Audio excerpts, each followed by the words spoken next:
بسم الله الرحمن الرحیم. لومړی ټولو ته سلامونه وړاندې کوم. هیله ده چې جوړ او روغ به یاست، کارونه مو په خیر روان وي، ژوند مو په خیر وي. راځو نن د مایکروسافت اکسس شپږم درس ته خپل پروګرام را خلاصوو. په رن مینو کې ام اس اکسس وهو، انټر کوو یې تر څو اکسس راته را خلاص شي. په اکسس کې بلانک ډیسکټاپ انتخابوم. دلته ورته لیکم 440 په نامه یو ډیسکټاپ ډیټابیس ما جوړ کړي. په عادي ډول چې کوم ټیبل راته جوړ دی کنټرول ډبلیو وهم چې هغه بند شي. د تیر درس په ادامه یو ټیبل جوړوو، ډیزاینوو یې. فرض که نمبر اوټ نمبر او دغه څخه نیم او بیا موږ څه لرو، شارټ ټکس لرو،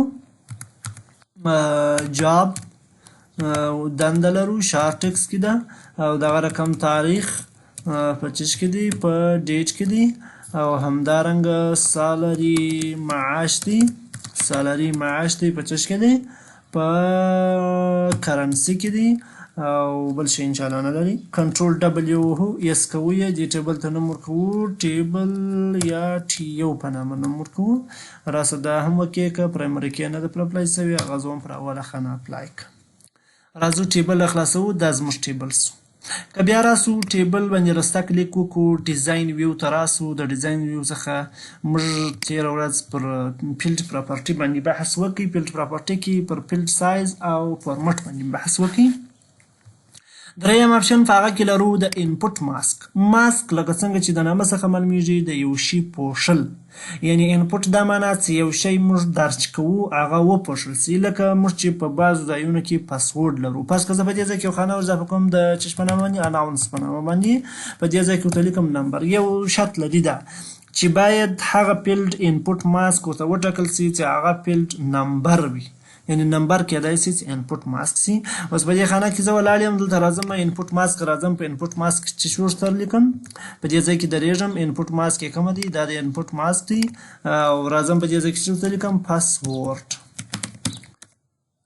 انټر کوم یې، کنټرول ډبلیو اوکې یکه. راسه پر دې باندې ډبل کلیک وکړه، دلته راځم نومونه ورچوم. نوم یې خان دی، وظیفه یې په آی ټي کې ده، ډیټ یې همدا شی دی، او معاش یې هم 2000 روپۍ دی، او دا یې څه شی دی؟ دا یې نمبر دی چې زموږ ډیټا یې څه کړله؟ پټه کړله.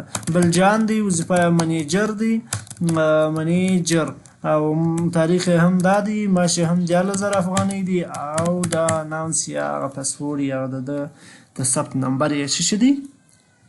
پټ دی، څوک یې نه ویني.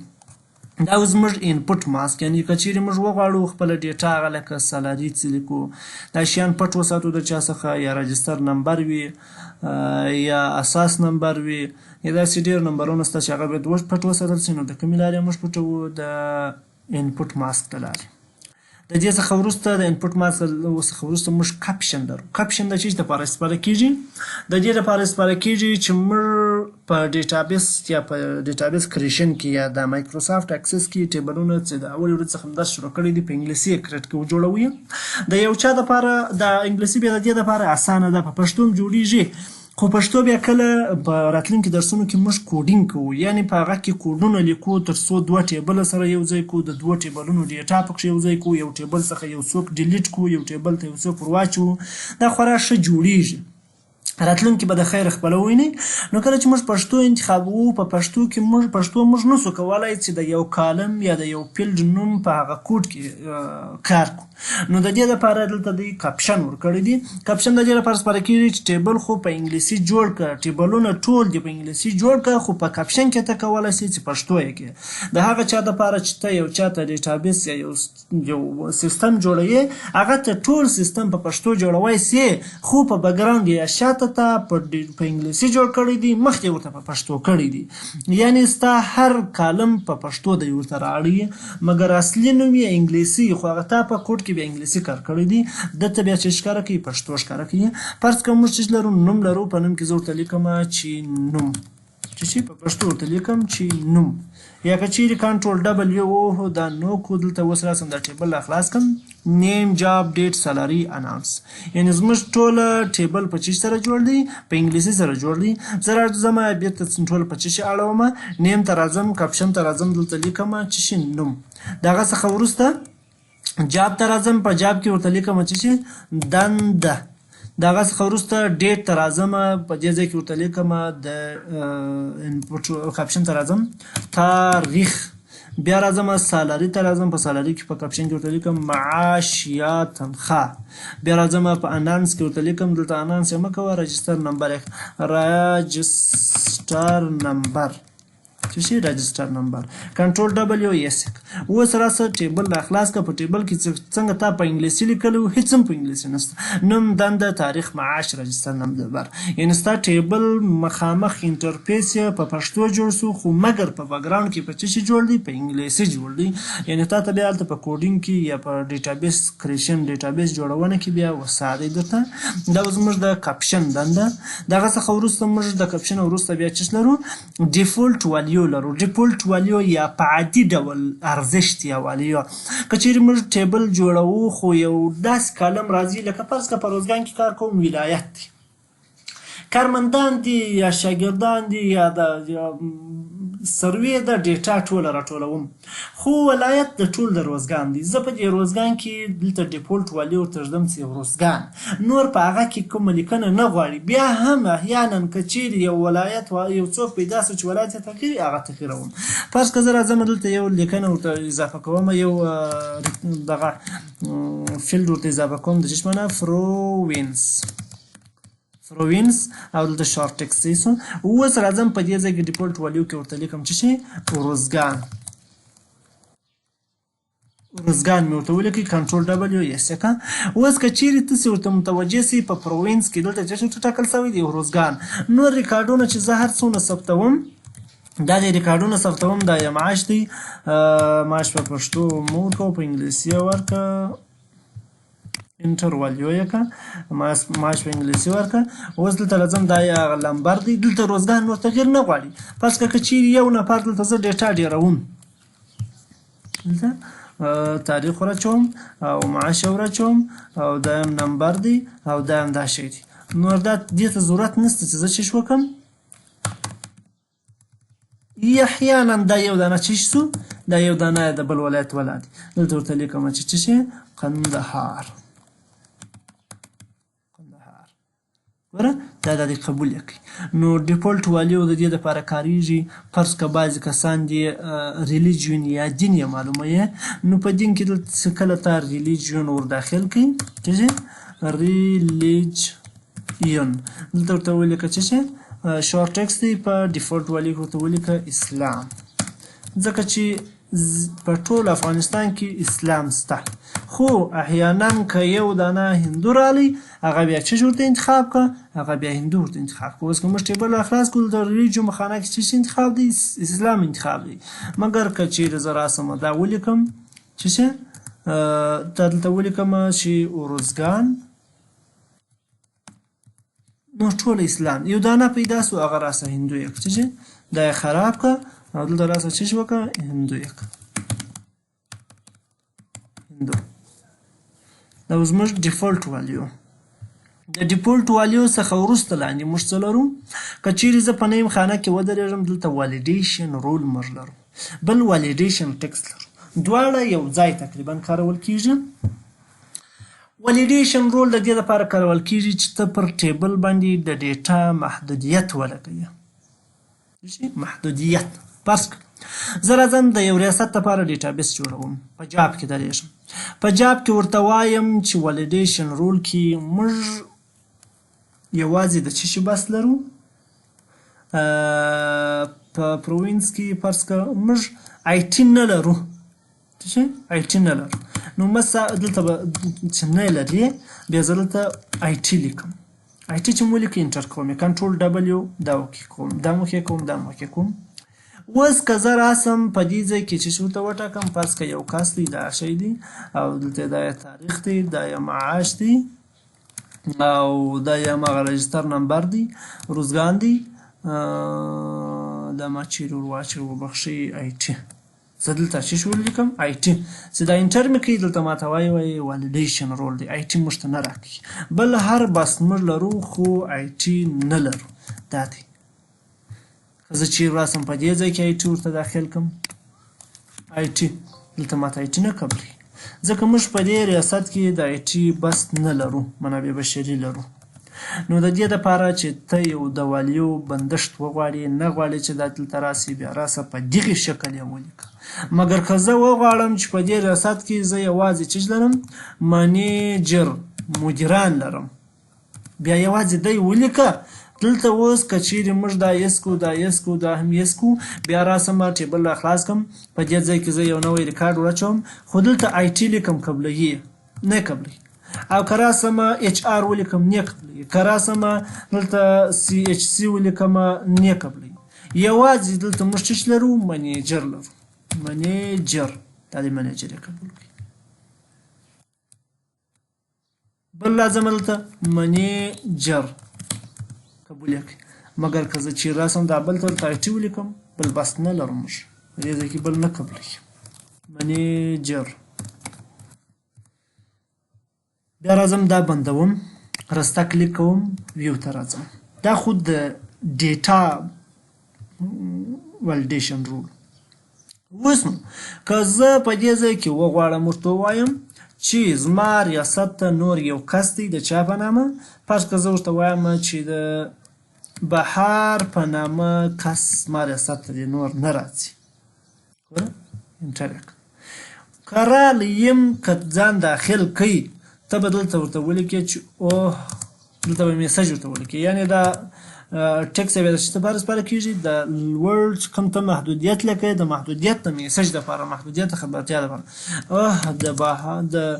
د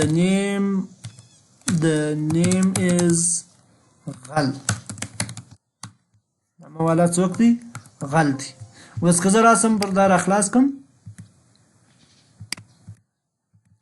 دې ډبل کلیک کوم دلته راځم په کوم ځای کې ما په نامه کې که ورته ولیکم چې بهار انټر یې کړم دلته دستي ماته وایي اوه د نیم از غل دا نوم والا څوک دی غل مګر بل هر نوم دلته ماته پرېږدي زیا لیکم مشکل نه لري او بل څه لیکم خان لیکم مشکل نه لري. مګر که راسم بیا بهار ولیکم بهار دی ماته څه وایي اوه د بهار از څه شي غل دا څه شو دا یې ولیډیشن ټکسټ. زه راځم سالري ته نیم ته راځم دا ولیډیشن خرابوم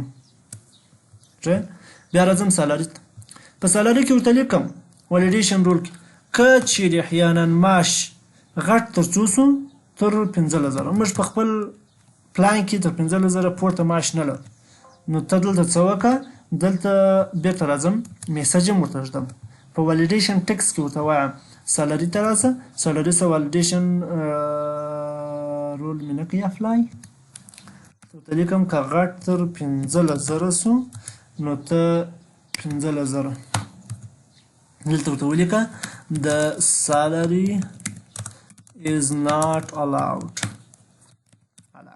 یعنې دا معاش چې تا ورکړی دی دا نه ده اجازه نشته دا رقم معاش ته. اوس که زه چیرې راسم دلته ورته ولیکم چې پلانی دی منیجر دی دلته بیا زه چومه دغه ورته سته منیجر او دلته راسم دا تاریخ دی. اوس معاش ته راځم دلته څه ورته لیکم 14,000 دا انټرمیکل وایي د salary is not allowed دلته به څه ورته ولیکم که 1400 کې بیا دا دی قبلوي یعنې در 14,000 یا کم محدودیت چې تا هلته ورته وټاکي در هغه پورته معاش دی نه قبلوي. سالاري ته راځم ولیډیشن ټکس ته راځم. اوس که چیرې موږ راسو دلته ټیک 15,000 ورته وټاکو فرض که زه راځم په دې خانه کې څه ورته ټاکم 15,000 روپۍ 15,000 چې وټاکې هم یې نه قبلوي.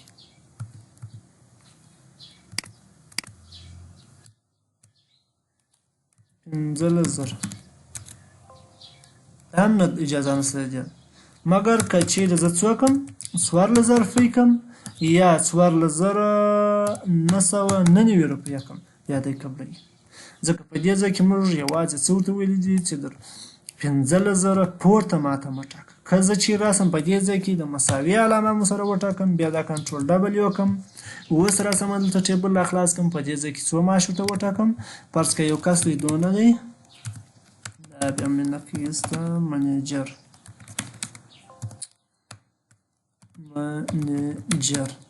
دا تاریخ دی که چیرې اوس زه 15,000 ورته وټاکم دی به یې قبول کړي ځکه موږ هلته د 15,000 سره مساوي یا در 15,000 پورته معاش اجازه مو ورکوو.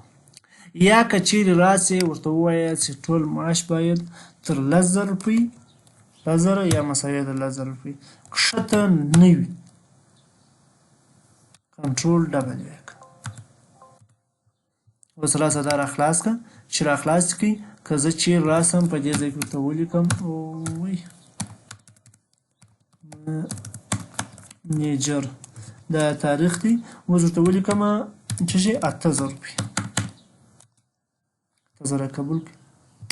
که چیرې راسم زه دلته ورته ولیکم 12,000 روپۍ هم قبول کړي. په ټیبل ډیزاین دلته په شرط کې څه مشکل دی ورته باید څنګه یي خانه کوچنۍ یا غټه تر 8,000 روپۍ وي تر 10,000 روپۍ وي. تر پورته خو مې داسې ټاکئ چې څنګه یي باید دا رقم وي ځکه دلته دا خانه رول ته ټاکئ چې پورته باید تر 15,000 نه وي. اوس باید ورته ولیکئ چې کوچنی باید تر څونه وي تر 15,000 روپۍ نه وي.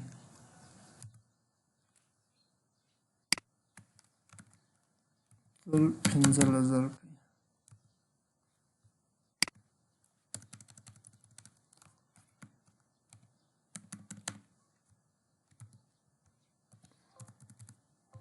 اوس راسه دا راخلاص کړه. په دې ځای کې ورته ولیکه دا یم تاریخ دی دا یم څه شی دی 14,000 روپۍ قبول یې کړئ.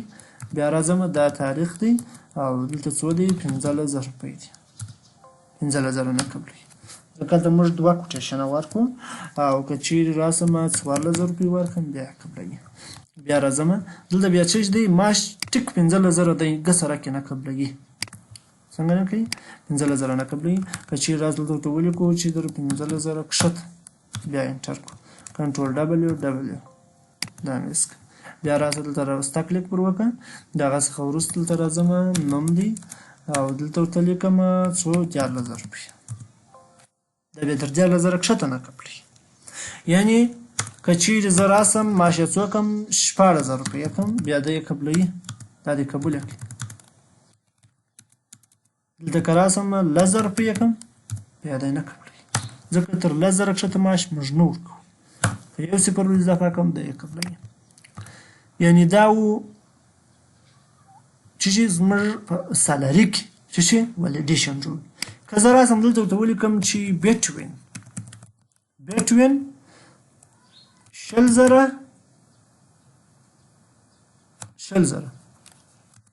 and 15,000 په دې مابینځ کې دا مو وکړو کنټرول ډبلیو ډبلیو ډبلیو. بیا راسه ډبل کلیک پر وکړه. دلته راځم تاریخ ورکوم. اوس که راسم زه 16,000 روپۍ ورکړم قبول یې کړئ. مګر که زه چیرې راسم په دې ځای کې 14,999 ورکړم دا یې نه قبلوي. یا راسم څو ورکړم یا راسم